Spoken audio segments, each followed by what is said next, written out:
Secularização, a morte da religião. Se você quer entender, fique com a gente até o final.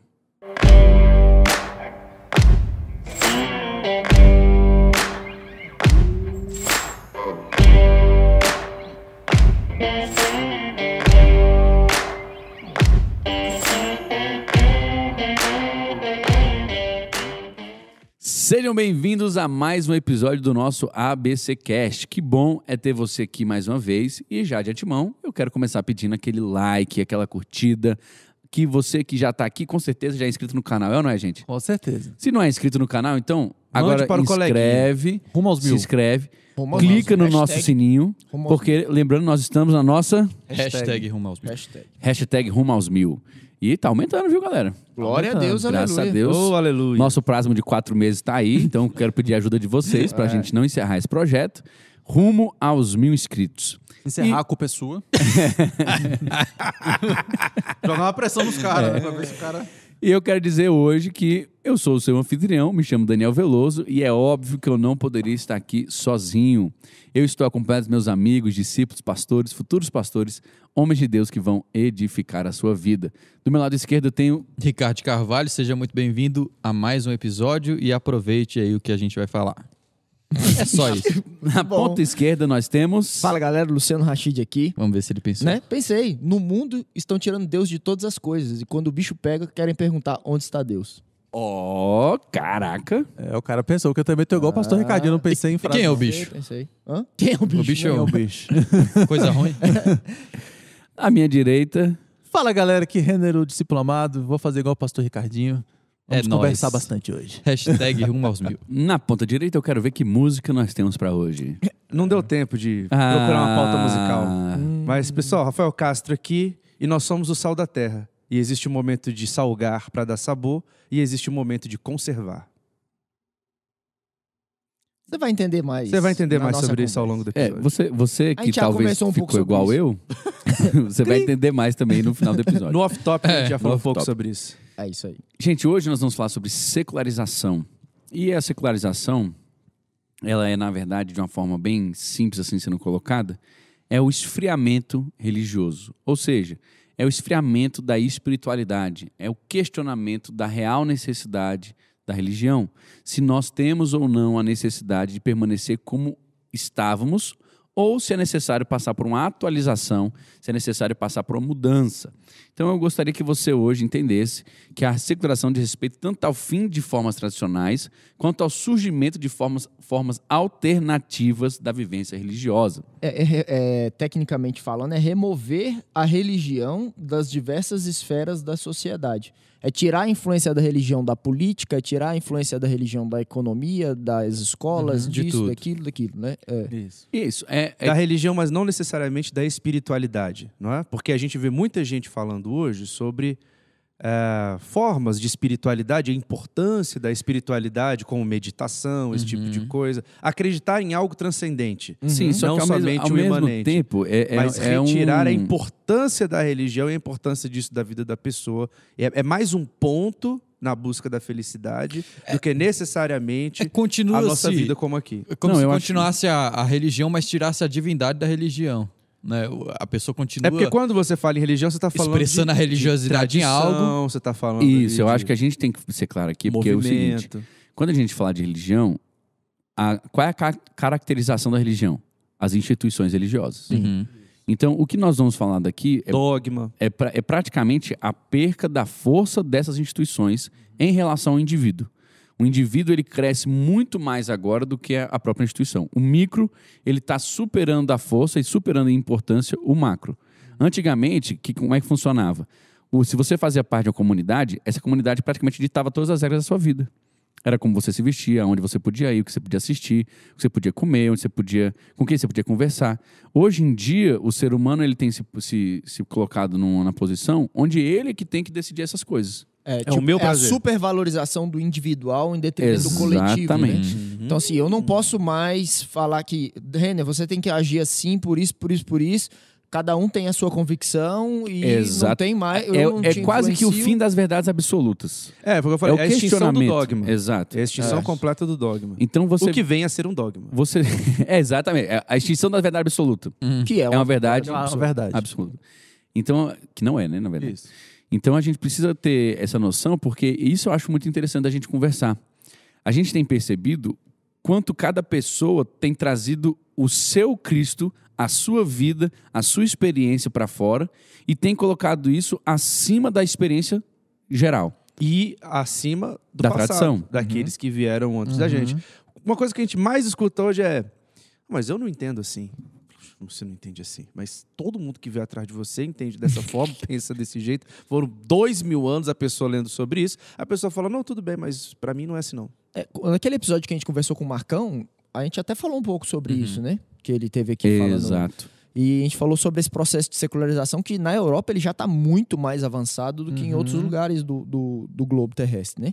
É o que se fala de... Lá se fala de isso. pós-cristianismo. Acho que ele chegou a falar sobre isso. Falou. E é justamente isso. Eu vou pregar o evangelho, o rapaz ele falou assim: bonito isso que você está falando, mas isso serve para você, não É a serve sua pra mim. verdade. É a sua verdade, a minha verdade é diferente. Então vamos seguir nossas vidas. É isso. Entendeu? É um esfriamento tão grande que não importa mais, não mexe importa. comigo. Não importa. Sabe uma coisa que é importante a gente... Isso que você falou, pastor, é que o mundo, a humanidade, ela vive num ciclo, né?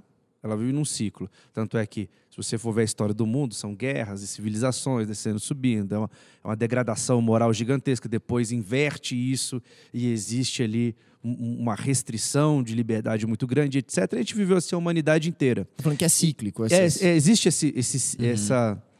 É a humanidade seguindo esse ciclo, né?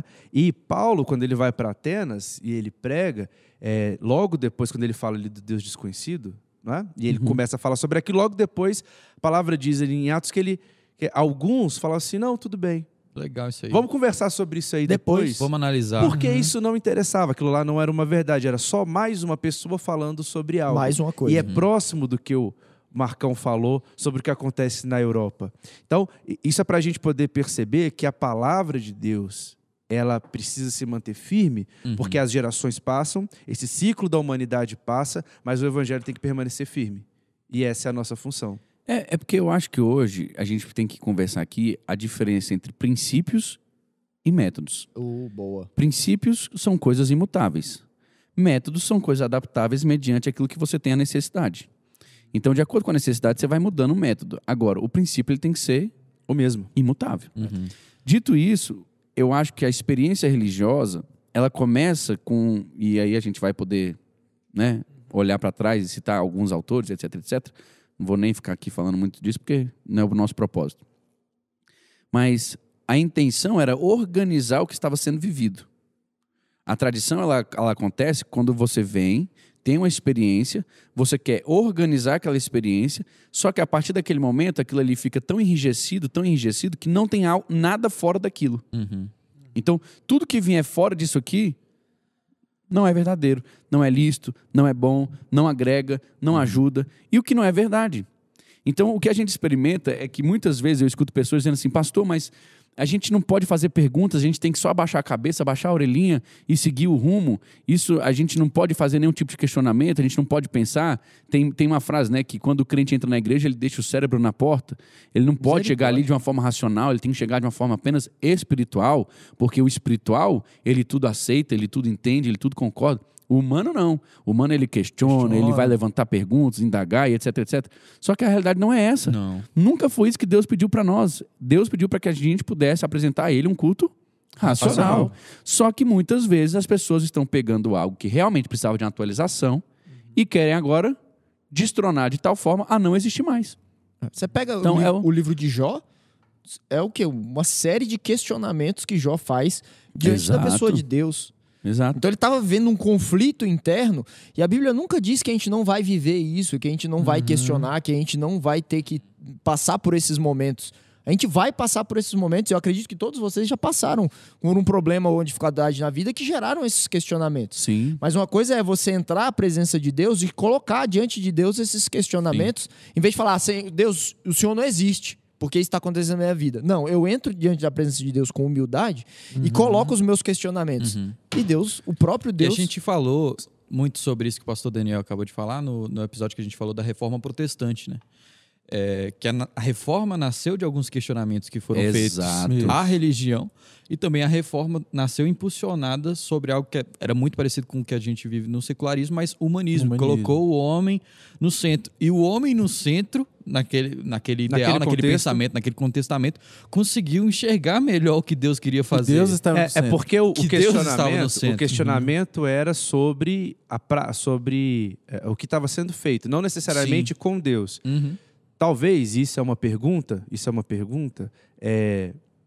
junto com o que o pastor Rashid também falou, talvez o descontentamento da humanidade e enxergar aquilo que ele tem visto, guerras e etc, e a minha frustração pessoal, eu levo isso para Deus, mas por causa disso eu falo, a minha vida está desse jeito, então você não existe. Então eu tiro você da equação. É o exagero, né? Talvez é o outro lado, talvez né? seja assim, a minha frustração é tão grande que eu prefiro dizer que ele não existe. É. E aí eu botei a culpa nele. É a falta de equilíbrio, né? Eu Você botei a pega, culpa você nele, pega né? de Eu uma tirei a ponta e sai culpa. para outra, né? Eu tirei a culpa da humanidade e coloquei a culpa nele. E porque eu boto na culpa nele, ele não existe. Não estou dizendo que é isso, né? A intenção de Lutero, quando ele foi falar, não era de sair da igreja. Não era de causar uma rebelião. Né? Ele não queria romper. Ele queria trazer, simplesmente, uma melhoria. Gente, peraí. Eu entendi uma coisa diferente aqui. Todo mundo pode olhar junto comigo aqui e ver se consegue entender o que eu estou entendendo. A intenção dele nunca foi chegar para eles vamos e falar... mudar, né? Se for o caso, vamos mudar. Foi literalmente uma reforma, né? Só que ele ia reformar a igreja existente naquele período. Vai reformar a sua. Aqui não. O que eu acho bonito dessa parte da reforma era justamente isso que o pastor Ricardinho estava falando. Quer reformar, faz a sua. Porque o cara vem com um pensamento humanista, né? Que teoricamente vai te levar completamente para longe de Deus.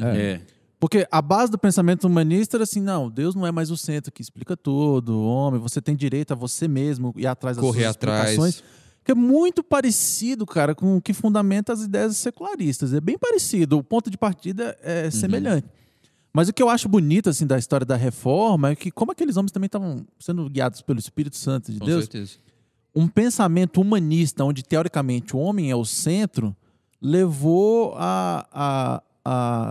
a gente pode falar assim, a sistematização do que a gente tem hoje de doutrina da graça, cara. Que não tem nada mais cristocêntrico do que isso. O que foi sistematizado era Deus muito mais no centro do que era.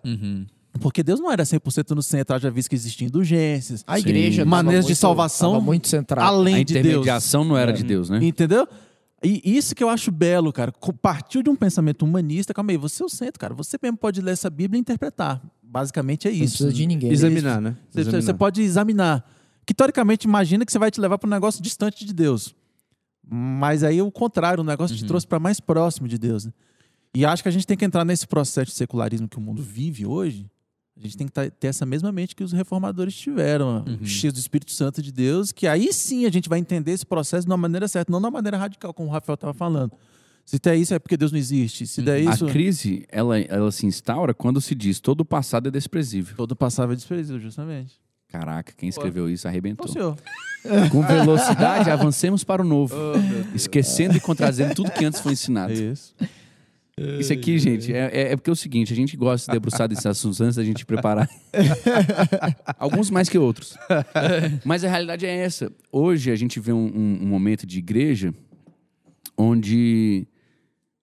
Eu cresci na igreja, certo? Vamos começar com esse testemunho pessoal. Eu cresci na igreja. Eu sou a 3ª geração de pastores. Eu tenho vivência de igreja. Já visto o comentário. A sua vida toda. Os comentários Feito. anteriores. Eu vejo que a igreja perdeu muita força no sentido de igreja.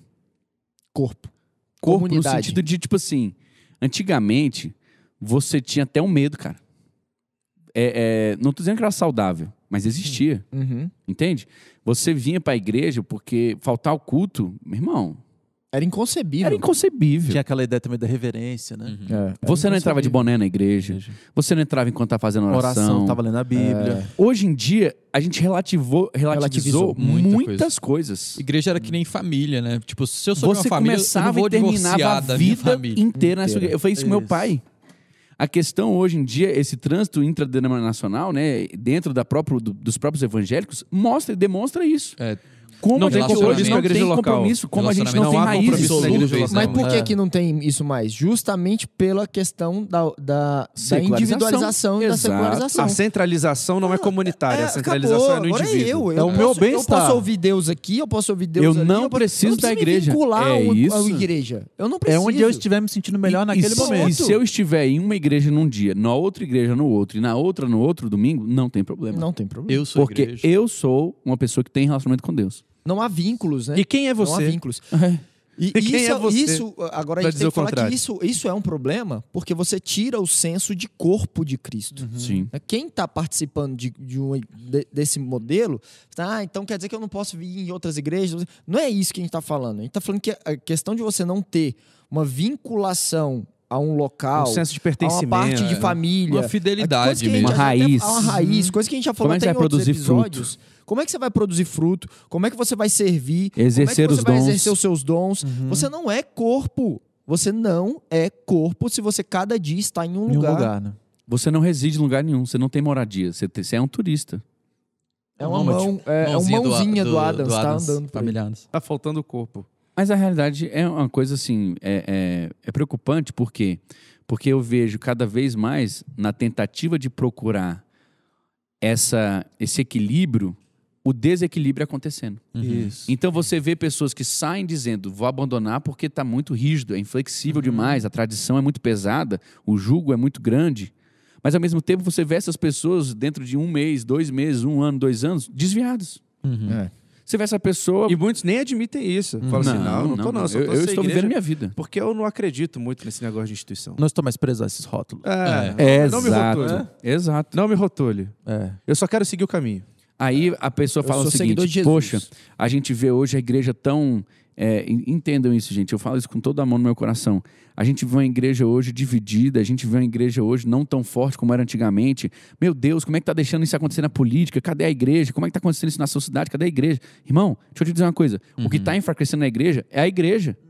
Nós somos o corpo de Cristo. Não dá para a instituição ser forte se os membros da sua instituição não têm ligação entre eles.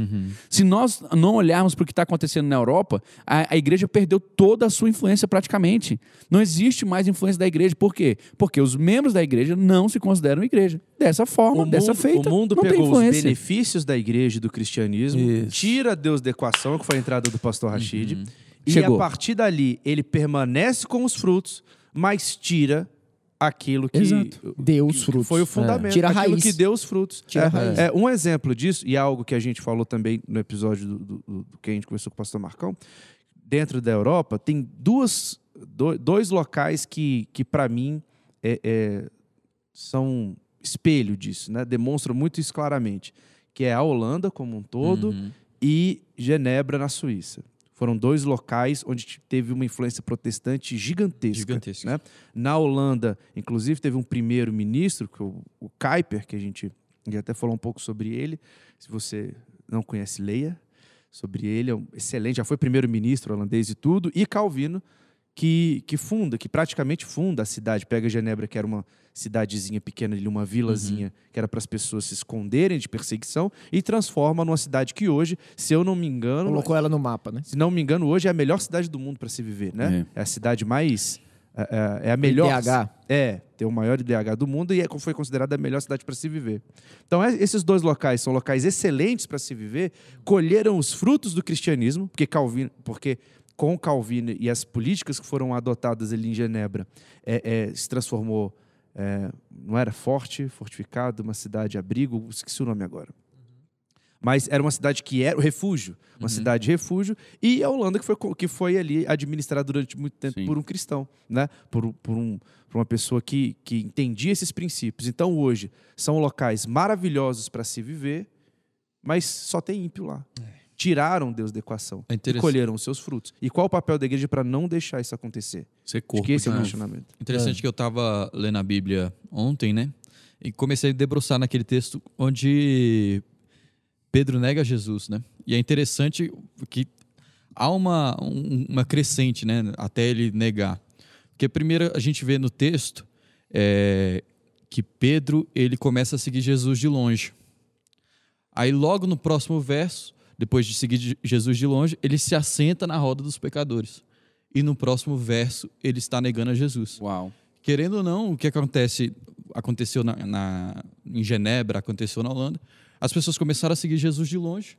Daqui a pouco elas estavam assentadas à roda dos pecadores, até chegar ao ponto de negar Jesus, de negar o cristianismo e entrar literalmente no secularismo. E nesse processo, pastor Requinte, só uma coisa que eu percebo, acho que todos nós aqui devemos perceber, que as pessoas às vezes pegam um ponto verdadeiro, vamos supor. Religião não salva. Alguma coisa assim, nesse sentido. Ou então alguma coisa de religiosidade que de fato tem dentro da igreja, algo, por exemplo, vinculado a usos e costumes. Algo que não tem tanto respaldo bíblico, que acontece, e a pessoa se levanta para questionar aquilo. E através disso ela questiona tudo. Né? Isso. Ela parte de uma verdade. Isso é uma verdade. Mas ela usa aquela verdade para destruir tudo, na verdade. E, na verdade, aquela verdade ela está sendo usada apenas como sofisma, um sofisma, um subterfúgio. É apenas um subterfúgio. É uma mentira. Ela só quer uma desculpa. Aquela mentira. Aí a gente começa a ver muito hoje um evangelho muito mentiroso, que é um evangelho secularizado, onde não há diferença nenhuma entre o evangelho e o não evangelho. Diferença nenhuma. Você chegou. É isso. É isso, aí fica um evangelho... Por isso que a gente usa os bracinhos. O caminho da secularização acaba por promover pessoas mais preocupadas consigo mesmas do que com o todo. O individualismo se torna um produto amargo, produzido em larga escala, mediante o avanço desse fenômeno no mundo afora. Desse fenômeno. Que é verdade, cara. Esse fenômeno. Porque o cara quer o bem-estar. Eu vou fechar minha redação, porque senão eu vou cortar aqui. Vou ficar lendo ela. O cara quer o bem-estar dele. Poxa, você fala pra Jesus aí, a pessoa, não, Jesus é bom. É isso. Ele é muito bom, eu gosto, eu amo, tal, mas eu levo minha vida aqui secularizada. É isso. E é tão interessante que hoje as pessoas começam a, tipo assim, ouvem uma pessoa falando da Bíblia, alguma coisa, né, uma parte do Evangelho, e ela vira e fala assim, mas o meu Jesus não é assim. O seu? Aí você pergunta, como assim o seu Jesus? O seu tem isso agora? Serve tanto por interesse pessoal que a pessoa cria um Jesus pra ela, tirando todos os detalhes que pra ela... É pura manipulação, né? Não é pura manipulação. Teve uma vez no trabalho que a gente passou por isso. A pessoa falou, eu não consigo conceber Jesus assim. Eu falei, então peraí, vem cá. Aí eu abri o texto. Aí eu mostrei aquele episódio que Jesus quebra tudo lá no templo. No templo, tá. Ela, meu Deus. 2 vezes. Eu nunca tinha visto isso. Eu falei, não, é Jesus. O melhor foi uma vez que me perguntaram um negócio numa caixinha de perguntas, aí eu respondi. Aí uma crente entrou e ela não me marcou, né? Mas ela fez um comentário, a minha esposa seguia ela, e ela detonando. É impossível a gente ver no século XXI, pleno século XXI, um pastor jovem ainda falando contra o feminismo. Eu não acredito numa coisa dessa. Como que ainda parece que a mulher é material do homem, é produto do homem? Cara, não aguentei, velho. Você foi lá responder? Eu entrei no Instagram dela e mandei os versículos. Falei, olha, deixa eu falar, eu não tô falando nada da minha cabeça. Eu não tô falando nada, eu não tô dizendo que a mulher é material do homem, ela deve... Eu só tô dizendo que é o seguinte, isso aqui é o que a Bíblia diz. Isso. Você tá afim de dizer que é cristã? Tô. Esse é o manual de fé e prática que você deve seguir. Você não tá afim de dizer que é cristã? Não tô. Mas até isso já é relativizado. Já tá relativizado. Inclusive, isso é chocante. Mas tem episódios que a gente já falou sobre isso e a gente conseguiu falar para te explicar, você que está nos ouvindo, com todas a didática letras possível, da melhor forma possível, que você pode não acreditar que aquilo ali é a palavra de Deus, mas dizer que aquilo não foi escrito daquela forma, exatamente daquele jeito, você não pode dizer. Porque o contra-argumento disso que o senhor falou, o pastor vai falar, mas a Bíblia é um livro de 6.000 anos, não sei o que, escrito por 1 milhão de pessoas, e aí não sei o que, modificado ao prazer de não sei o que. Não, e você sabe o que eu acho mais impressionante nesse argumento, Rafael? Eu acho o seguinte, existe demais isso hoje, a pessoa vira o seguinte, determinada coisa a Bíblia diz isso. Aí você pergunta para a pessoa, você é cristã? Sou. Você crê em Jesus? Creio. Tá, a Bíblia nos ensina isso. Mas eu acho que não é assim, não. Oi. Isso tem demais. Demais. Isso tem demais. Não, mas eu acho. O meu Jesus. Eu acho que não é assim. É o meu Jesus. Mas calma aí, mas a Bíblia diz isso. Eu não consigo entender Deus assim. E você fala assim, mas você entende que a Bíblia diz isso. Você entende que Jesus diz, sim. Concorda? Não, eu acho que não é assim. Mas você continua acreditando que Jesus é o verbo encarnado? Sim. Entendeu? Tá tendo um conflito. Fica um negócio. Jesus é o autor e consumador da sua fé. Tela azul assim, sim. Então as palavras dele servem pra você? Algumas. Ele disse isso. Mas você concorda com isso? É... Não. É tipo isso, mas como? Aí tá, cara. É porque dentro da igreja a gente tá repleto de mentes secularizadas. Dentro da igreja. E isso tá acontecendo demais. Então, vamos supor, basta você comparar. Hoje, você vira para uma pessoa que tá dentro da igreja e o filho dela tá em processo de decisão de carreira, essa coisa toda, você fala, e aí? Se seu filho for um pastor? Nossa, Deus me livre.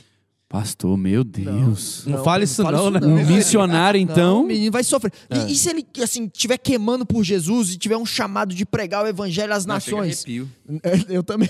Se estiver pregando o evangelho pelas nações, ele tá, assim, ardendo em chamas. Mas e ele vai pra Indonésia pra pregar o evangelho. Vai viver como? Pastor, não queira isso pro meu filho, não. Deus me livre. Misericórdia. Então, assim... Bota Deus, né? Deus me livre. Deus me livre. É isso que é a secularização. Você quer que o menino desenvolva uma profissão, seja bem sucedido, ganhe dinheiro, faça isso, porque você está pensando nas coisas da terra. Ou seja, eu vou te dar Ou seja, eu estou pensando nesse mundo. E eu vou te dar uma maneira o mundo, prática. Nem as coisas que existem no mundo. Vou te dar uma maneira prática de ver se você está ou não com essa mente secularizada. Se as coisas não te escandalizam mais. Se os pecados do mundo não te escandalizam mais. Quer ver um exemplo, pastor, de não escandalizar, mas de ficar comum? Um exemplo, para mim, muito simples. A Bíblia fala algumas coisas sobre divórcio, que é muito diferente de como o mundo pensa sobre divórcio. A Bíblia entende que o casamento que Deus uniu não separa o homem, etc, etc, etc. Que não foi feito para se divorciar, etc, Li etc. hoje. Divórcio. Muito claro que a Bíblia pensa sobre divórcio. O mundo pensa diferente. O mundo muito é o seguinte, diferente. Casou, separou, casou, separou, casou, separou. Inclusive, a galera o já comentário entra no dos caras, casamento. depois que Jesus falou que não era para separar, então não sei se vale a pena casar. Os próprios... Foi, rapaz. Mas é a realidade. Mas sabe o que a gente mais vê hoje? A pessoa diz, não, eu sou crente, acredito na Bíblia. A palavra de Deus, é a palavra de Deus, a palavra de Deus, a palavra de Deus. E divórcio, não, eu não acho que... por isso que nem todo aquele que clama, que chama Senhor, Senhor... Não acho que é assim. Não, as coisas não chocam mais a gente. Não, hoje a pessoa assiste um filme... Durante esse período, né, que a gente está vivendo de pandemia, você consegue fazer o divórcio online. Você marca... Pode ser no cartório e online. A pessoa assiste um filme... Isso é só um exemplo. As partes agora adultas, etc, etc, a pessoa não se choca mais. Não, isso é bobeira, pô. Você não mexe comigo, não. É arte. É arte. Tinha um... nem vou falar. Não, pastor, vamos deixar. Nem vou falar. Esse aí a gente já nem vou falar. É absurdo. Você vai nos museus hoje, olha o tipo de arte que está sendo exibida. E aí o crente vira e fala, não, gente, é arte. Não, o que eu fico mais triste é isso. Tipo assim, eu lembro na minha infância que ser crente era você ser muito diferente. Muito diferente. Né? Muito. É o ET. Muito. Você era um ET. Tinha absurdos? Tinha. Tinha exageros? Tinha. Tudo bem. Tinha diferença. Tinha diferença. Mas era muito claro que você era um peregrino. Agora não tem diferença mais. Eu me pergunto, que evangelho é esse, cara? Que não te diferencia de nada. Você nasce de novo, mas continua a mesma coisa. Continua de novo. Então assim, o vai não peques mais... Tipo assim, a galera... Toma sua cruz e siga-me. A galera pega só os milagres de Jesus. Não tem mais cruz pra carregar. Né? Opa, a mulher lá, a galera ia apedrejar a mulher, Jesus foi lá e salvou ela. Sim, mas ele disse, vai não peques mais. Ele não falou, vai, continue precisando, eu tô aqui. Isso, precisar de novo também. Não foi isso, vai não peques mais, eu te livro de novo, né? Isso. É você reduzir Jesus a uma parte mínima da sua vida, enquanto ele diz que ele quer tudo da sua vida. Né? Isso, a galera quer um milagre. Foi o que eu falei. Você provisão. quer trazer, a pessoa quer reduzir o cristianismo a uma fração que é da vida que é de espiritualidade. Por isso que essa pessoa diz que ela acredita em Jesus. Isso. Porque dentro do nosso contexto, dizer que não acredita ainda é... vergonhoso. Ainda é vergonhoso. É claro que eu acredito. Então ele acaba dizendo isso. Mas na Europa, por exemplo, não é mais a vergonha a pessoa dizer que não é. E aí é esse processo que acaba entrando na vida da pessoa. Mas no fundo, eu duvido se essa pessoa... Eu tenho as minhas dúvidas se essa pessoa acredita mesmo. E o que acontece muito também hoje em dia é diminuir a igreja, diminuir o cristianismo, a emoção. A pessoa fala, não, eu vou à igreja porque eu gosto bem lá. Ou um evento religioso. É uma energia boa. É gostoso. É uma energia boa. É uma energia exatamente isso. Virou uma programação como qualquer outro, como ir no cinema. Como... Não, é legal ir na igreja, é gostoso. Não é uma experiência transformadora. Não é algo que vai mover É. você, que vai impactar você, vai confrontar você. É simplesmente a experiência onde você vai lá pra... Eu saio motivado. A palavra do pastor motiva. É quase semelhante aí a uma palestra. É uma palestra. Me motiva, Muito gostoso. assim. Eu saio de lá animado. Caraca. Boa. Mas minha vida continua tocando do mesmo jeito. Não é isso. Mudança de vida, não. Essa parte aí não. Essa parte não. Esquece. Exatamente. A pessoa escuta a mensagem do pastor como uma palestra, retém o que ele acha que é bom, que quer. A palavra vai ser toda boa. A palavra é boa, a palavra é boa, a semente é perfeita. Um negócio gostoso ali de ouvir, mas ele vai falar, essa parte aqui de mudança de vida, não precisa disso aqui não, mas esse princípio aqui... Não, ou então ele até vai dizer, beleza, realmente ia ser bacana mudar de vida isso aí.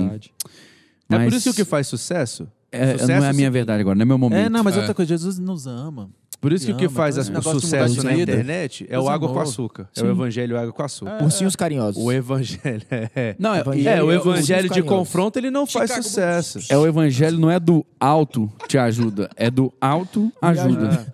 É isso que faz sucesso. Se você for dar uma olhada assim, pregações, assim, tal, colocar que tem milhões, é aquele aguinha com açúcar, claro. Não estou dizendo que é mentira. Mas aquilo ali é parte. Não é o evangelho completo. É você está aberta, você que está nos ouvindo hoje, você está aberta à correção? Você tem alguém que fala na sua vida? Você tem alguém que te corrige? Você tem alguém que te acompanha? Você tem alguém que te lidera? Você tem alguém que chama a sua atenção? Você tem alguém que está te ajudando a viver a verdade do evangelho? Porque se você não tiver, a probabilidade muito grande que você está governando a si mesmo. Isso. Você sozinho não vai conseguir se manter no caminho. Cara, deixa eu te dizer uma coisa. Ó. Jesus Cristo, ele deixou um corpo aqui na Terra, não foi à toa. Não foi deixa eu pensar aqui. Vou investir em 12 homens aleatoriamente. Não. Se ele quisesse só deixar uma boa mensagem, ele tinha escrito um livro. Não é um corpo deitado numa cama esperando a eutanásia, uma coisa, parada, estática. Cara, deixa eu te dizer, se você é uma pessoa que não está sendo confrontada, se você hoje olha para a sua vida e diz assim, tá tudo bem, tá tudo ok, não precisa mudar nada, eu tenho sérias dúvidas se você está vivendo verdadeiramente o evangelho. Porque para nós que cremos, para nós que acreditamos, para nós que confiamos, é difícil pra caramba. Você tem que ser confrontado, velho. Constantemente você tem que ser colocado de novo no lugar. Você tem que ter ali, é como um ferro com outro ferro se afia. É o Senhor te podando para te fazer crescer. É Deus instigando você, é Deus trazendo você para fora, é Deus trazendo verdade para sua vida. Se você não tem isso, eu não sei que tipo de evangelho você está vivendo. Se o seu evangelho não tem confronto, você não tem um Deus. Você tem um gênio da lâmpada. Evangelho sem arrependimento de pecado... Porque é quase que um evangelho isso que existe, que está sendo vinculado. Um evangelho não tem arrependimento de pecado.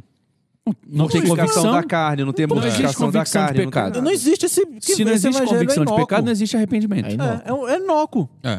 Não existe porque Jesus de rota. Ele morreu justamente para isso. É exatamente isso, para mim, é a definição da secularização que a gente tem vivido hoje, nos nossos tempos. Então, são pessoas que estão dentro da igreja, estão com essa mentalidade.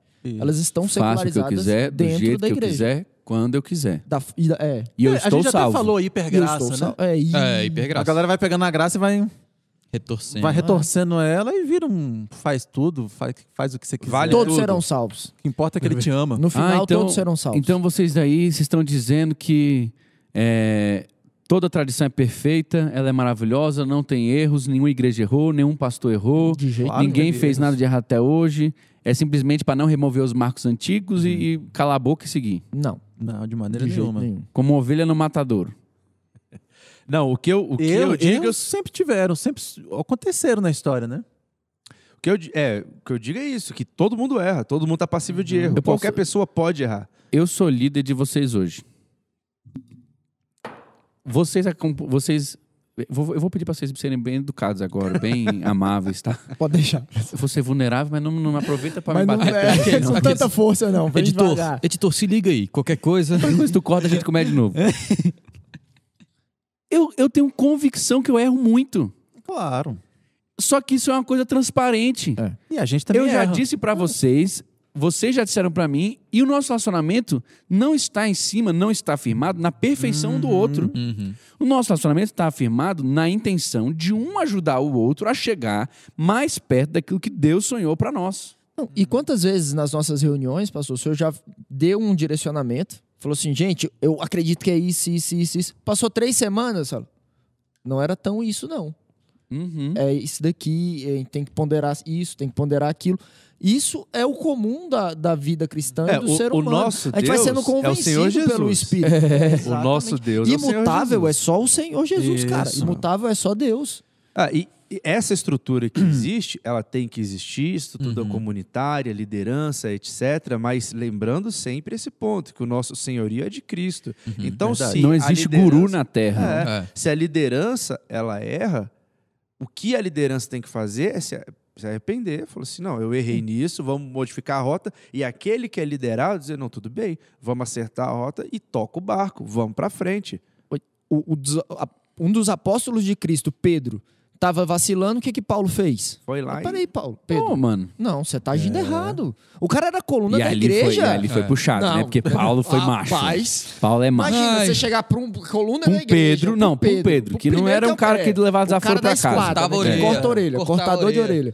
Fala, Pedro, cara, tu tá errado, velho. Vou cortar essa língua, rapaz. Ele poderia dar a volta. Falou assim, você tá falando com quem? Tu é doido? Tu andou com ele? Dá uma carteirada aqui. Tu andou com ele, rapaz? Eu andei com ele 3 anos, Quantos peixinhos você comeu lá assim, ó? Ele fez assado peixe na brasa. pra você. Aí o beijo, rapaz, ele pra apareceu você. pra mim, aí eu caí do... Aí vira, um palão pra cá. Caiu do cavalo. Mas Não, caiu. Ele não falou do cavalo, não. Falou. Você viu que eu travei, né? Você viu, né? No caminho. Caiu porque essa...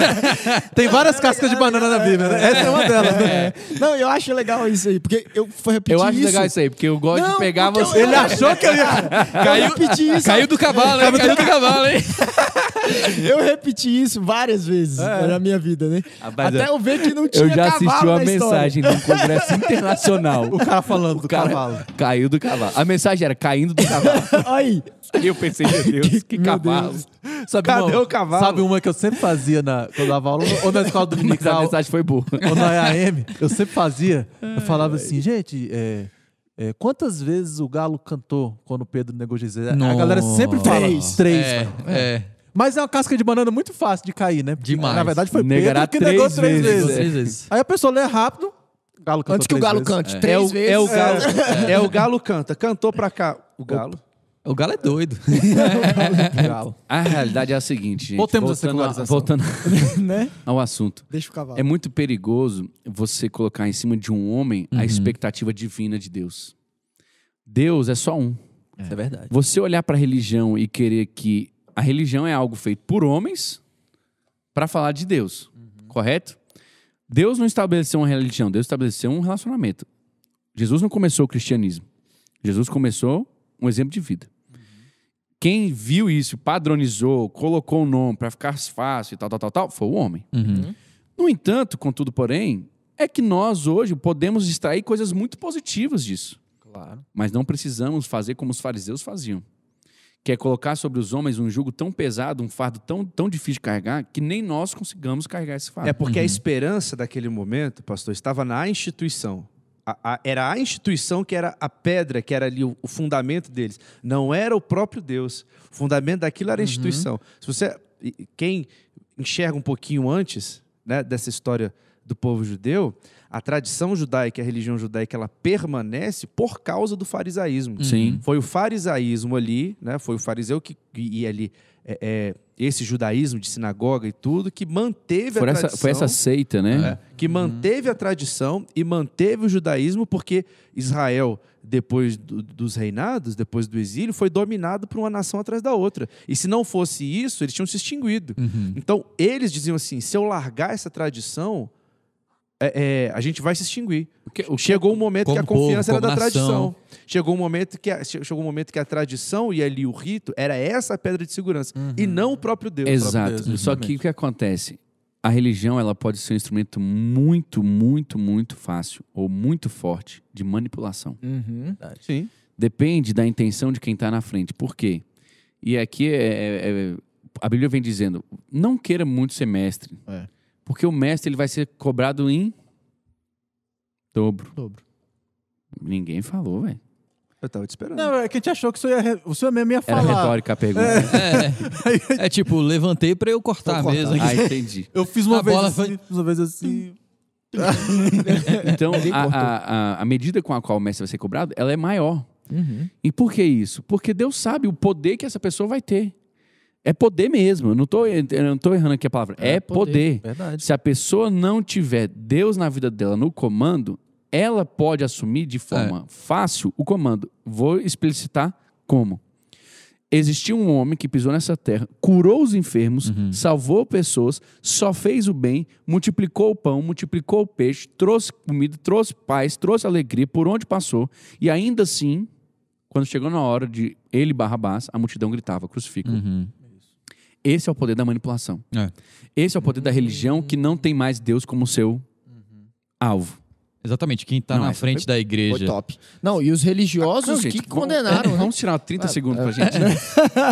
E foram os próprios religiosos que condenaram, que manipularam a população a condenar a Cristo. Como que vai deixar um outro rei vir e tomar o nosso lugar de reinado? E quem está à frente da igreja hoje, é muito perigoso o cara esquecer de quem é, de fato, o senhor da igreja. Quem ele serve. Se ele se colocar no papel de senhor da igreja, aí... porque aí o que serve a ele, não a Deus. Exatamente, serve a ele. E aí o que ele vai dizer? Bom, se o que está fazendo sucesso é o pastor Rastídio falou, o ursinho carinhoso, então vamos tocar esse barco aí. Toca para esse lado, a palavra só é essa, a gente vai encher e aqui vai ficar tudo bem. A gente não vai encher, né? A gente vai inflar. Porque não se torna parte do corpo, a gente só tem aquele... literalmente é igual um balão. Enche assim, não tem nada até dentro. Estourar. Não, isso aí que o senhor falou, pastor, pai, ó. Eu fui falar, apesar de que Renner, pai apóstolo. O discípulo amado. Pai apóstolo. Não, eu quero falar o seguinte. Essa fase na igreja foi engraçada. Foi, velho. Essa eu nunca... tenho essa... Eu não vou mentir, não. Eu ficava meio chateado quando as pessoas chamavam meu pai de pai. Eu nunca fiz isso, cara. Rapaz... Dá licença, rapaz. Pega o teu, né? Deixa o meu aqui. Assim, não, beleza, eu entendo, né? Mas eu era mais novo, né? Cara, Deus é pai. Mas o que eu ia falar é que você falou de as pessoas vão atrás de gurus muitas vezes, né? E vão mesmo. Isso às vezes desencadeia duas coisas. Um, essa falta de senso de corpo, porque você tá sempre atrás de um guru, né? Tô sempre atrás de alguém que fala algo que eu quero escutar, né? E também a possibilidade da pessoa ser levada por mais vento de doutrina. A gente acabou de citar aqui sobre a reforma, os reformadores. A gente falou de Lutero, o pastor Ricardinho falou. O homem de Deus abençoado demais, abençoou a história da humanidade. Mas no final da vida dele, ele escreveu coisas terríveis sobre os judeus. Terríveis. Se você bota aquele cara num pedestal, entendeu? Nível de Deus na nível sua de vida. Deus, é um erro que você pode cometer. E isso foi pura influência da época, né? Porque do momento que ele estava vivendo. O momento que ele estava vivendo, ele começou a receber informação e ele começou a acreditar naquela informação. E ele, um homem de Deus, que instaurou a reforma e começou a falar. Tanto que esses escritos foram... Bom, você ia chegar para outro lugar. E qual é o perigo disso tudo também? Eu até sei o que você ia falar. A gente vive em foram tempos... utilizados, triste, mas foram utilizados. A gente vive... de um senhor de um bigodinho diferente. Se você perguntou Chaplin, isso lá atrás, naquele episódio ao vivo, eu acabei de responder. Não foi Chaplin. Serviu sim. E é justamente hoje, por a gente viver em épocas de extremismos, que você também desconsidera tudo o que o outro está dizendo. Então, assim, o Renner está dizendo muita verdade, mas eu tomei um abuso do Renner, que pra mim, tudo que ele fala é mentira. Verdade. Então, se eu pegar o que... O cara tinha que usar logo esse exemplo. Verdade. E é mais que a galera nunca vai saber o que é. Esse será sempre um segredo. Mas a gente pode falar de pessoas desonestas também. Se você quiser. Eu lembrei disso, né? Tudo que alguém desonesto diz, pra mim virou mentira. Porque eu sou extremo. Mas esse aí é... Libera perdão pro cara. Perdoa, Rafa, perdoa. Então, assim, esse não, né? Se eu fosse levar... ele tá perdoado, eu só não quero papo com ele. Se eu fosse levar essa consideração pra frente, tudo que o Lutero escreveu também, porque ele fez besteira contra os judeus, não presta agora.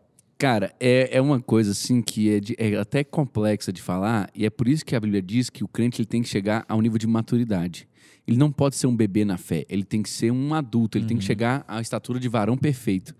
Porque são momentos como esse que requerem de você um filtro que não dá para outra pessoa instalar.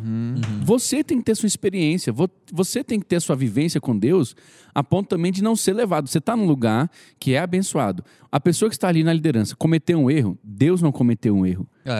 A religião, o cristianismo não é errado. A pessoa que está ali cometeu um erro. Então, você tem que também saber separar isso. Assim como você comete, assim como eu cometo, assim como nós estamos ainda nessa terra, não fomos glorificados, estamos sujeitos todos os dias a acordar e cometer erros. E vai Pastor, pecar, isso que você tava tem falando? quem não peque. Não, e outra coisa, só para eu terminar esse ponto, aí o René completa. Nós estamos numa caminhada na liderança, nós estamos numa caminhada no mundo cristão, onde você tem que entender que o que você alcança não determina quem você é. como é que eu poderia dizer? Não é o ponto de valoração da sua vida. Então, eu ser o pastor X ou Y, eu alcançar Y, H, G, não significa que eu sou mais naquela ou menos. Conferência. Significa que simplesmente eu estou sendo usado dessa forma. Sabe porque por quê, a Rafa? glória não é do vaso, né? Se isso começar a mexer comigo, se eu não tiver isso, isso mexe comigo também. Verdade. Na última reunião, o senhor falou uma frase que mexeu muito comigo, é que Deus não se impressiona com os resultados.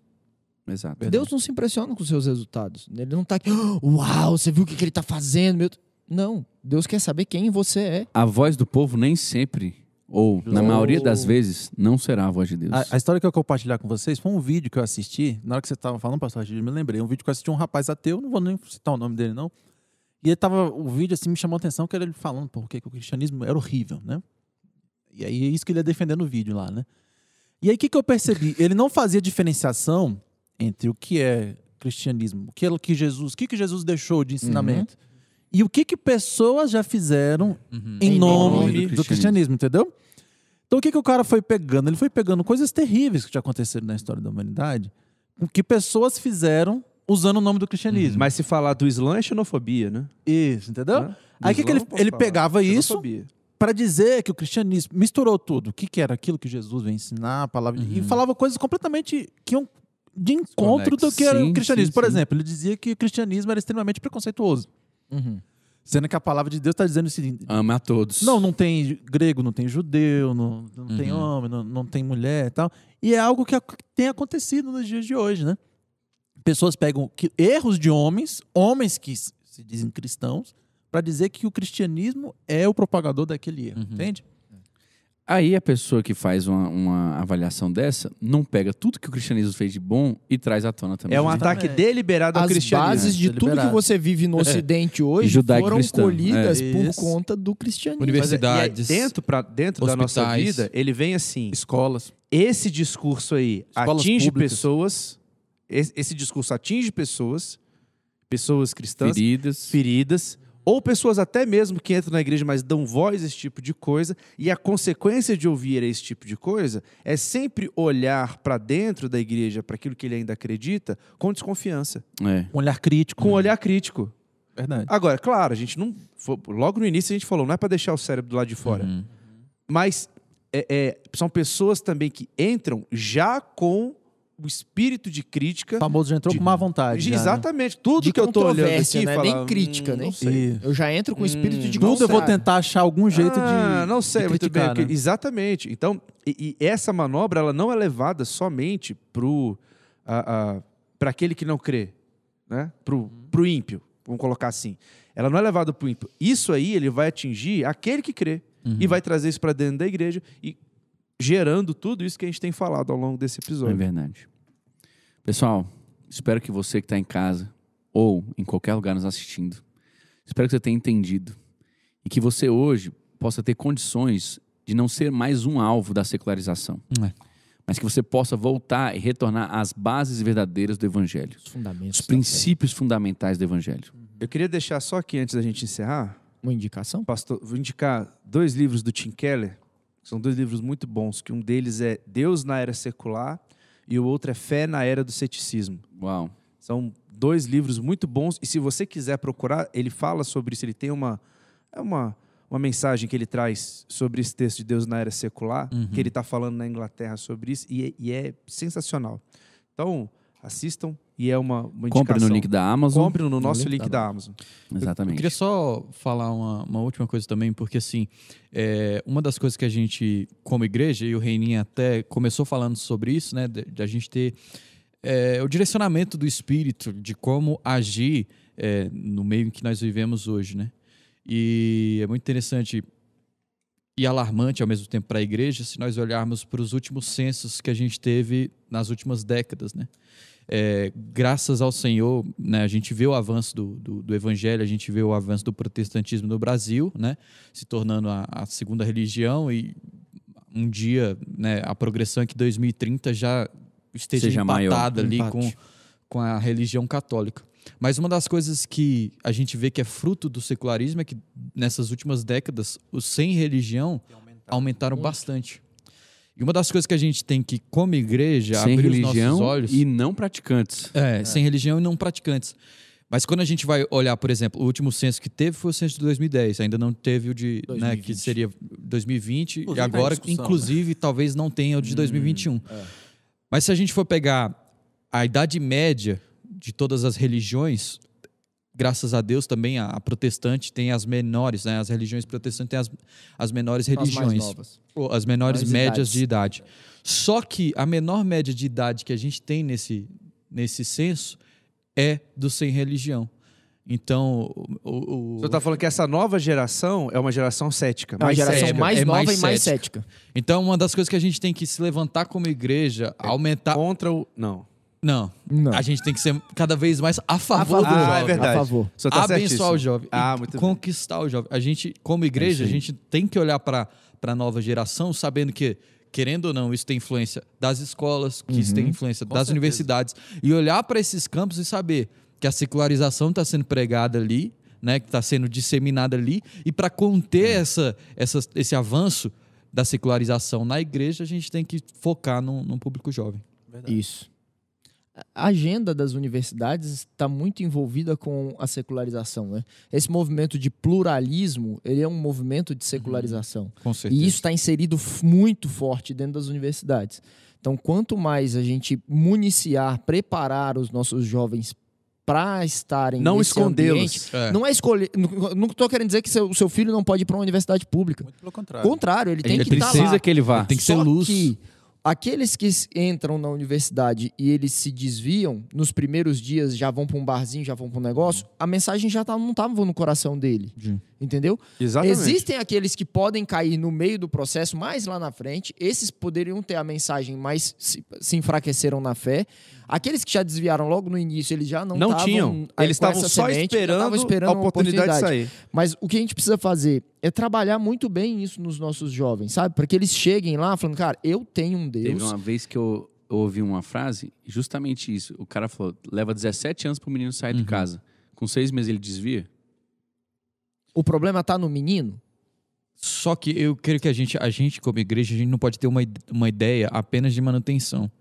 Porque o fato da gente simplesmente municiar os nossos jovens para que eles não caiam e não desviem é uma ideia de manutenção. Sim. É uma ideia de, vamos continuar o que a gente tem aqui, colocar os pintinhos, né, debaixo das asas da galinha e proteger eles aqui, mas... Tem que ter uma ideia de expansão também. Tem que ter ideia são duas domínio, mãos, né? São duas mãos. É a mão de manutenção, né? O braço e o braço do evangelismo. Isso. Entendeu? Então, eu acho que, como igreja, a gente tem que se levantar muito nisso, né? E ir atrás desses perdidos. É como se fosse um celular, né? Que só tivesse carregador na igreja. Aí o cara vai pra lá, usa a bateria, usa, aí depois ele tem que vir carregar de novo. Porque às vezes não dá tempo dele chegar pra carregar e já era. Aí ele fica sem carga, fica sem bateria, desliga. A realidade é que ele tinha que ter ali um exército junto com ele. A verdade é que tinha que ter os mais inteligentes, os mais bem tops, preparados. Tínhamos que ser nós. Verdade. Últimas palavras, Rashid. Não, eu acho que eu já... já falou. Essas eram as minhas últimas Essas palavras. eram minhas últimas palavras. Eu já dei a minha indicação também. Minha última palavra é, cara, nunca se afaste do verdadeiro evangelho, da palavra de Deus. Nunca subestime isso. Se mantenha firme nisso, que isso vai te levar para o céu, vai te levar para um bom futuro. Amém. Que Deus te abençoe. Não se esqueça de deixar o seu like, inscrever no canal. Deixa um comentário também. Você Manda concorda? Você já viu a secularização? Você já percebeu esse fenômeno acontecer? Já sentiu isso na sua vida? Já sentiu isso na sua vida? E eu quero te fazer um último pedido. Envie esse vídeo para alguém que você sabe que precisa ouvir essa mensagem. Tá bom? Que Deus te abençoe. Até o nosso próximo encontro. Valeu, galera. Falou.